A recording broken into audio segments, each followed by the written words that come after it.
কিতাবা ওয়াল হিকমাতা ওয়াত তাওরাতা ওয়াল ইনজিল। শুরুই করছেন আল্লাহ তাআলা ওই আল্লিমুল কিতাব, যিনি মানুষকে কিতাবের তালিম দিবেন, তিলাওয়াতের কথা নাই। আর আমাদের নবী সম্পর্কে আল্লাহ বলছেন হুয়াল্লাযী বাআসা ফিল উম্মিয়িনা রাসূলাম মিনহুম। তার মিশন 4টা আয়াত। 1 নাম্বার ইয়াতলু আলাইহিম আয়াতিক, যিনি আয়াত তিলাওয়াত করবেন। কেন অন্য আসমানি কিতাবের তিলাওয়াতের সিস্টেম নাই কেন? কারণ অন্য সমস্ত আসমানি কিতাব হচ্ছে কিতাব, কিতাব আল্লাহর বিধান লিখিত আসছে, এটা আল্লাহর কথা না, ওই শব্দের কোনো মূল্য নাই, বিধানের মূল্য। আর শুধুমাত্র আমাদের কিতাব শুধু কিতাব নয়, এটা লিখিত আসছে, লৌহে মাহফুজে লিখিত হয়েছে। কিন্তু আমাদের কোরআন এটা শুধু কিতাব লিখিত না, আমাদেরটা কালামুল্লাহ খারাজা মিনাল্লাহ, আল্লাহর কালাম, আল্লাহর ভেতর থেকে বের হওয়া। এই জন্য কোরআনের অক্ষর পড়লে সওয়াব হয়, অর্থ না জানলেও চলে। এটা অন্য কোরআন থেকে, অন্য কিতাব থেকে আলাদা কিতাব। অন্য কিতাবের অক্ষর পড়লে সওয়াব হয় না, আমাদের কিতাবের অক্ষর পড়লে সওয়াব হয়। কেন? এটা আল্লাহর নিজস্ব শব্দ। এই কথাটা মূল বিষয়, গোড়ার বিষয় না বুঝার কারণে অনেকে আস্তে ফতুয়া একটা মাইরা দেয়, অর্থ না বুঝে কোরআন পড়লে কোনো লাভ নাই। ওই বোকা আসল জিনিসই তো বুঝে না। চলেন নবী চিনি। আমাদের বড়রা নবীকে চেনানোর জন্য অনেক উদাহরণ দিয়েছেন আমাদের সামনে। উদাহরণ দিয়ে জিনিস বুঝাইলে বোঝা সহজ হয়। একজন বাবা অঢেল সম্পদের মালিক। অঢেল বুঝেন? যার সম্পদ কত সে নিজেও জানে। ওই বাবা ঠান্ডা না গরম বলে? টাকার একটা গরম আছে। আমাদেরই পকেটে টাকা না থাকলে মনটা কেমন জানি মরা মরা লাগে। টাকা পকেটে তো একটু গরম গরম ভাব আসে। তো অঢেল সম্পদের মালিকের ভাব কি কম না বেশি? তার একটাই মেয়ে। এমনি বাবারা মেয়েদের প্রতি একটু আলাদা নজর টজর রাখেন। মেয়েদেরও আবদার আহ্লাদ সব বাবার কাছে, মার কাছে বলে না। সেই হিসাবে একমাত্র কন্যা, ধনী বাবার কন্যা, এই বাবার কি অবস্থা, মেয়ের কি অবস্থা? ঘটনার চক্রে মেয়েটা খুব সুন্দরী। এখন বলেন এই বাবার কি অবস্থা? গরম না নরম? কেমন গরম? 440 লাগে। বলেন, এই সামনে আমি জিজ্ঞেস করব, এই বাবা হইল 440 বাবা। আমি জিজ্ঞেস করব কোন বাবারে, তো বলবেন সবাই বলবা কোন বাবা। আর মনে থাকে জানো, বারবার জিজ্ঞেস করবে কোন বাবারে, তো কি বলতে হবে? ওই মেয়ে বড় হয়েছে, বিয়ার উপযুক্ত। একজন আসছে প্রস্তাব লইয়া, আশরাফ ভাই আপনার এলাকার। কি ভাই, কি জন্য আসছেন? যে আপনার মেয়ে তো বড় হয়েছে, একটা ভালো ছেলে আছে, প্রস্তাব নিয়ে আসছে। তো মেয়ের বাবা জিজ্ঞেস করেন আপনি কে? তো বলে আমি ছেলের খালু। কি হই? যেই না বলছে আমি ছেলের খালু, এমন খেপা খেপছে, ঢাকায় মানুষ তো বিয়া পাইছেন কি মিয়া, খালু হয়েছে প্রস্তাব লিয়া। আরে কি হয়েছে ভাই, খালু হয়েছেন কেলা? কে আইব? বাপ রে বাঠা, তো চেতন কেন? কইলি তো হয়। ঠিক আছে, চলে গেছে বেটা, খালু গেছে। যা বাপরে কয়, বাপরে বাপ, যে খেপা চেতা রে বেটা। কারণ বাপ কোন বাপ? আরে 440 বাপ, হ্যাঁ তো চেতা হইবই। যা কো ভাইরে ভাই, তোর ছেলের প্রস্তাব লে, তুই যা ভাইরে ভাই। বাপরে বাপ, যেই গরমের গরম, 440 লাগে। তো বাবা আসছে। দেখেন, এটা একটা ফালতু গল্প গুজব মনে করেন। এটা যত বুঝবেন নবী চিনা তত সহজ ইনশাআল্লাহ। তো বাবা আসছে, ভাই ওই যে ওই বাপ, আমি খালু এসে গেছে। ও আপনি বলেন কি সমস্যা? বলে ছেলে উপযুক্ত। আপনার নাম কি? বাপের জায়গা। আপনার বাপের নাম কি? ছেলের মার নাম কি? বংশ কি? বন্ধু বান্ধব কার? হাইট কেমন, দেখতে কেমন, নাক কেমন, চোখ কেমন, দাঁত কেমন, সব খবর রয়েছে। ওই 440 যে। এমনিও তো গরিব বাবাও তো মেয়েকে বিয়ে দেওয়ার সময় সব খবর লয়, আর এই বেটা তো 440। সব খবর টবর নিয়া ছেলে পছন্দ হয়েছে, সব মিলে গেছে। এখন বলেন, মেয়েকে বিদায় দেওয়ার সময় বাবা যখন কাপড় কিনবে, শাড়ি কিনবে, দামিটা কিনবে না কম দামি? সবচেয়ে দামিটা কিনে। কেন? কারণ তার টাকার অভাব নাই, খরচের জায়গা নেই এ মেয়ে ছাড়া। তো দামি যা কিনে সব সেরাটা কিনে। শাড়ি কিনে তো সেরাটা, জুতা কিনে তো সেরাটা, প্রসাধনী কিনে তো সেরাটা, সাজগোজ কিনে সেরাটা, সব সেরা সেরা জিনিস দিয়া সাজায়া তারপরে মেয়েরে বিদায় দিছে। এমনই তো হওয়ার কথা নাকি? ওই ফরফট্টি বাবা তার মেয়েকে যতটা ভালোবাসে, আল্লাহ সুবহানাহু ওয়া তাআলা প্রিয় হাবিব সাল্লাল্লাহু আলাইহি ওয়াসাল্লামকে তার চেয়ে হাজার কোটি গুণ বেশি ভালোবাসে। আল্লাহ তাআলাও তার হাবিবকে দুনিয়ায় পাঠানোর ক্ষেত্রে সব বিষয় লক্ষ্য করেছেন। যা যা দিছেন সব সেরা সেরা জিনিস দিয়া সাজাইয়া তারপর আমার নবীরে দুনিয়ায় পাঠিয়েছে। সর্বপ্রথম আসে প্রস্তাবের ব্যাপার, মনে আছে তো? ওই গল্প মনে রেখে সর্বপ্রথম আসছে প্রস্তাবের ব্যাপার। আল্লাহর সিদ্ধান্ত, আমি আমার হাবিবকে প্রস্তাব ছাড়া দিব না। সাইদা দিব? সাইদা জিনিসের দাম থাকে না। কোনো জিনিস ফাও পাইলে দেখবেন দাম থাকে না। কত বই যে আমার পড়ে রয়েছে, মানুষ হাদিয়া দিছে, ফাও দিছে তো পড়ে রয়েছে। ও নিজে যেটা কিনে আনি ওটা কয়েকবার পড়া হয়, কিনে আনছে। এটা মানুষের নেচার। যে জিনিস সস্তায় পায়, কষ্ট কম হয় অর্জন করতে, ওই জিনিসের মূল্য কম থাকে। যে জিনিস অর্জন করা যত কঠিন, ওই জিনিসের মূল্য তত বেশি। আল্লাহ তাআলার সিদ্ধান্ত, আমি আমার নবীকে দুনিয়ায় ফ্রিতে পাঠাবো। তো কেমনে পাঠাবো? আমার কাছ থেকে চায়া নিতে হবে, চায়া প্রস্তাব দিয়া। তো প্রস্তাব কে দিবে? তা আল্লাহর সিদ্ধান্ত, যে কেউ প্রস্তাব দিলে চলবে না, খালু মালু চলবে না। ছেলের বাপ আসতে হবে, বাপ প্রস্তাব নিয়ে। কে কে? বাবা কে? মাশাআল্লাহ মাশাআল্লাহ। মিল্লাতা আবিকুম ইব্রাহিম হুয়া সাম্মাকুমুল মুসলিমিন।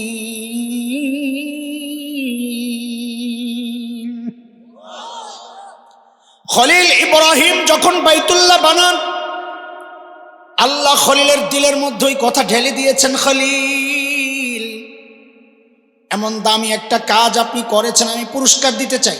কি নেবেন বলেন? খলিল সুযোগ পাইয়াই চিন্তা করছেন, সারা জিন্দিগি চায়া চায়া পাইলাম জমজমওয়ালা ইসমাইল। কারে? জমজমওয়ালা বলেন। হযরত ইসমাইলের পায়ের আঘাতেই তো জমজম বেরিয়েছে। তো খলিল চিন্তা করলেন, সারা জিন্দিগি চায়া চায়া পাইলাম জমজমওয়ালা, এইবার যেহেতু সুযোগ পাইয়া গেছি, সবচেয়ে বড়টাই চাইব।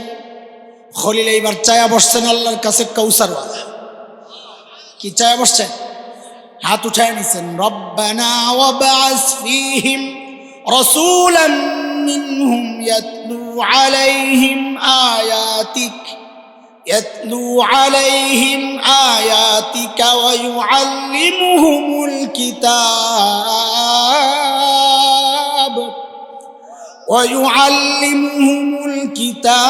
والحكمة ويزكيهم إنك أنت العزيز الحكيم।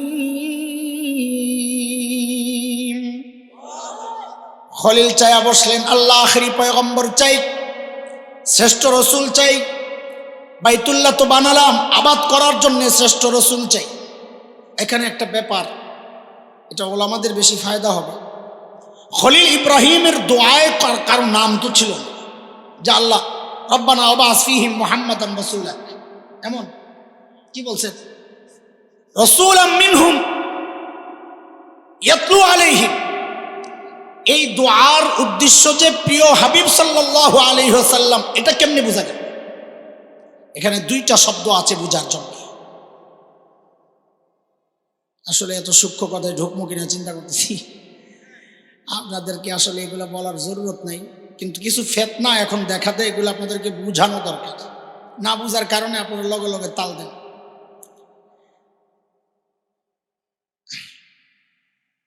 আজান কয়টায় দিবে? 7টা। মুশকিল। হযরত খলিল ইব্রাহিমের দোয়ায় উদ্দেশ্য ছিল মুহাম্মদ ইবনে আব্দুল্লাহ রাসূলুল্লাহ এটা তো কেমনি বুঝলাম? নাম তো নাই। বলে দুইটা শব্দ এমন আছে ওইটা দিয়ে বোঝা গেছে। এক মিনহুম রসুলাম মিনহুম, আল্লাহ এদের মধ্য থেকে একজন। কুরাইশদের মধ্য থেকে, মক্কা থেকে আল্লাহর কোন রসুল পাঠান নাই, পাঠাইছেন আশেপাশে দূরে অন্য কোথাও। বুঝা গেল এটা একটা, কিন্তু এটা আমাদের মূল পয়েন্ট না, জরুরি না। এটা আসল যেটা জরুরি সেটা হচ্ছে ইয়াতলু আলাইহিম আয়াতি, এমন নবী পাঠান যে নবী আপনার কালামের তিলাওয়াত করবে। তিলাওয়াত করনেওয়ালা নবী আমার নবী ছাড়া আর কেউ নাই, কারণ অন্য কোন আসমানি কিতাবের তিলাওয়াতের সিস্টেম নেই। বলেন, অন্য কোন আসমানি কিতাবের তিলাওয়াতের সিস্টেম নাই। হযরত ঈসা আলাইহিস সালামের পরিচয় দিচ্ছেন আল্লাহ তাআলা সূরা আলে ইমরান আয়াত 48, ওয়ায়ুআল্লিমুহুল কিতাবা ওয়াল হিকমাতা ওয়াত তাওরাতা ওয়াল ইনজিল। শুরুই করছেন আল্লাহ তাআলা ওয়ায়ুআল্লিমুহুল কিতাব, যিনি মানুষকে কিতাবের তালিম দিবেন, তিলাওয়াতের কথা নাই। আর আমাদের নবী সম্পর্কে আল্লাহ বলছেন হুয়াল্লাযী বাআসা ফিল উম্মিয়িনা রাসূলাম মিনহুম, তার মিশন 4টা আয়াত। 1 নাম্বার ইয়াতলু আলাইহিম আয়াতিক, যিনি আয়াত তিলাওয়াত করবেন। কেন অন্য আসমানি কিতাবের তিলাওয়াতের সিস্টেম নাই কেন? কারণ অন্য সমস্ত আসমানি কিতাব হচ্ছে কিতাব, কিতাব আল্লাহর বিধান লিখিত আসছে, এটা আল্লাহর কথা না, ওই শব্দের কোনো মূল্য নাই, বিধানের মূল্য। আর শুধুমাত্র আমাদের কিতাব শুধু কিতাব নয়, এটা লিখিত আসছে, লৌহে মাহফুজে লিখিত হয়েছে। কিন্তু আমাদের কোরআন এটা শুধু কিতাব লিখিত না, আমাদেরটা কালামুল্লাহ খারাজা মিনাল্লাহ, আল্লাহর কালাম, আল্লাহর ভেতর থেকে বের হওয়া। এই জন্য কোরআনের অক্ষর পড়লে সওয়াব হয়, অর্থ না জানলেও চলে। এটা অন্য কোরআন থেকে, অন্য কিতাব থেকে আলাদা কিতাব। অন্য কিতাবের অক্ষর পড়লে সওয়াব হয় না, আমাদের কিতাবের অক্ষর পড়লে সওয়াব হয়। কেন? এটা আল্লাহর নিজস্ব শব্দ। এই কথাটা মূল বিষয়, গোড়ার বিষয় না বুঝার কারণে অনেকে আস্তে ফতুয়া একটা মাইরা দেয়, অর্থ না বুঝে কোরআন পড়লে কোনো লাভ নাই। ওই বোকা আসল জিনিসই তো বুঝে না।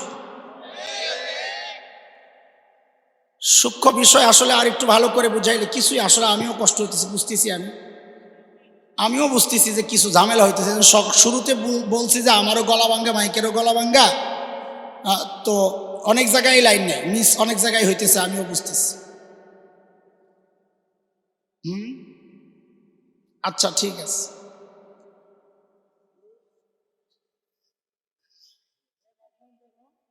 আওয়াজ বলে নাই, ওটা নাই, এটা নাই, কিচ্ছু নাই। খেয়াল করো, খেয়াল করো, ইউনিট কাইটা গেছে। এই যে এখন কোত্থেকে আসছে একটা আওয়াজ, ইউনিট কাইটা গেছে বললে এটা জোড়া লেগে যায়। এই যে আপনি হানতে বলছেন, হানতে জোড়া লেগে গেছে। কি পাওয়ার কথা দেখছেন, চিনলেন না আপনারা? এরা খুব এসব ব্যাপারে একদম উদাসীন। চিন্তা করছে আমি টাকা পাবো, বাস শেষ। একটা সব কিছুর মূল যে মাইকটা, এটা বুঝাইতেই পারি না। আচ্ছা ঠিক আছে, শুন,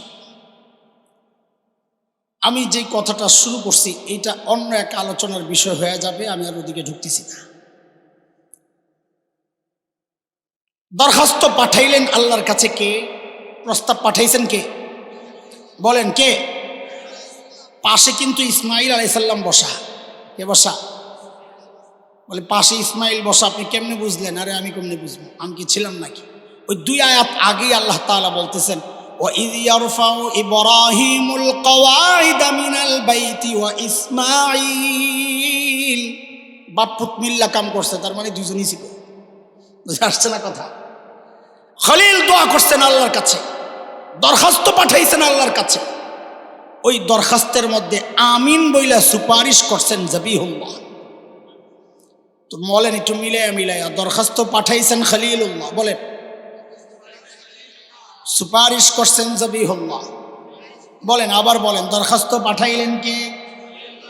সুপারিশ করলেন কে?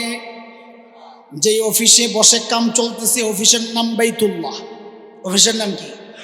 আবার বলেন, দরখাস্ত পাঠাইলেন কে? সুপারিশ করলেন কে? অফিসের নাম কি? আল্লাহ বলেন দোয়া মঞ্জুর, দোয়া মঞ্জুর। খলিলুল্লাহ দরখাস্ত পাঠাইছেন, জবিহুল্লাহ আমিন বলেছেন। বাইতুল্লাহর মতো মুবারক জায়গায় বসে দোয়া মঞ্জুর, আমিও পাঠায়া দিচ্ছি হাবিবুল্লাহ। নবী যান, আপনার বাবা প্রস্তাব দিছে, যাওয়ার সময় হয়েছে, খালু দেয় নাই, প্রস্তাব দিছে কে? মনে রাখতে হবে কে? খলিলুল্লাহ। প্রস্তাব দিছেন কে? বাবাই। পাঠানোর আগে দিয়ে আল্লাহ আটকেছেন। একটু খারাপ, কি সমস্যা? বলি মাহফিল একটু এলোমেলো, প্রধান বক্তা যাইবেন। আচ্ছা, আপনাকে মাহফিল দিয়ে বুঝেন, প্রধান বক্তা আসার কথা 10টায়, এর মধ্যে আল্লাহর বান্দা মুগরাপাড়া যেই জ্যাম লাগে আটকায় গেছে। আয়োজকদের কাউরে ফোন দিছে, ভাই 10 মিনিট দেরি লাগতে পারে, একটু চালায় নিতে কোন আগের বক্তারে বলা যে 10টায় আপনার শেষ। ওই বেচারাও ফিনিশিং টেনে ফেলছে। এখন যখন কানে কানে বলে আর 10টা মিনিট চালায় নেন, দুনিয়ার যত বড় বক্তা হোক ফিনিশিং টেনে ফেললে এরপরে আরো চালায় নিতে বললে মেজাজটা খারাপ হয়ে যায়। তখন আর কথা লাইনে থাকে না, এলোমেলো কথা চলতে থাকে। শ্রোতারাও ডিজিটাল, ফেসবুক শরীফের সাথে সম্পর্ক, ইউটিউব আলাইহিল্লাহর সাথে মোহাব্বত, এরাও বুঝে যে কথা আর এখন লাইনে নাই। তখন শ্রোতাদের মধ্যে 3 শ্রেণী হয়ে যায়। এক শ্রেণী চিন্তা করে প্রধান বক্তারের সামনের থেকে দেখুম জায়গা ছাড়ুন না। আরেক শ্রেণী বুড়া মাজুর যারা আছে, ডায়াবেটিস রুগী, কয়েকটু পাতলা হয়ে আই। আরেক শ্রেণী আছে আর একটু দূরে যাইয়া শয়তানের লেন্সটা নেই, আসেনি, মাহফিলটা একটু এলোমেলো। এর মধ্যেই প্রধান বক্তা আয়া পড়ছে জাগাত, ফোন দিছে, ভাই আয়া পড়ছি, আপনাকে আওয়াজ শুনতেছে। তো সভাপতি সাহেব ঘোষক একটারে পাঠায় দিছে, একজনটা দৌড়ে আছে, যে একটা স্লোগান লাগায় দেয় যেন ওই যারা আছে আশেপাশে ওই শয়তানের লেঞ্জা টাঞ্জার গোড়াটারে ফালাই দিয়া দেয় দৌড়। তো আইসেই স্লোগান একটা মারে, প্রধান বক্তার আগমন, শুভেচ্ছা, স্বাগতম। তো সব দৌড়ে যায়, মাহফিল জমছে, প্রধান বক্তা এসে বসে, বয়ান করা সুন্দর হয়। ঠিক আল্লাহ সুবহানাহু ওয়া তাআলা এই কাজটাও করছেন। নবীকে পাঠানোর আগে একটু ওয়েট, মাহফিল এলোমেলো, আমি একটু ঘোষণা দেওয়া এলি আগে যে প্রধান বক্তা আসতেছে, শুভেচ্ছা, স্বাগতম। এ ঘোষণা কে দিবেন? নবী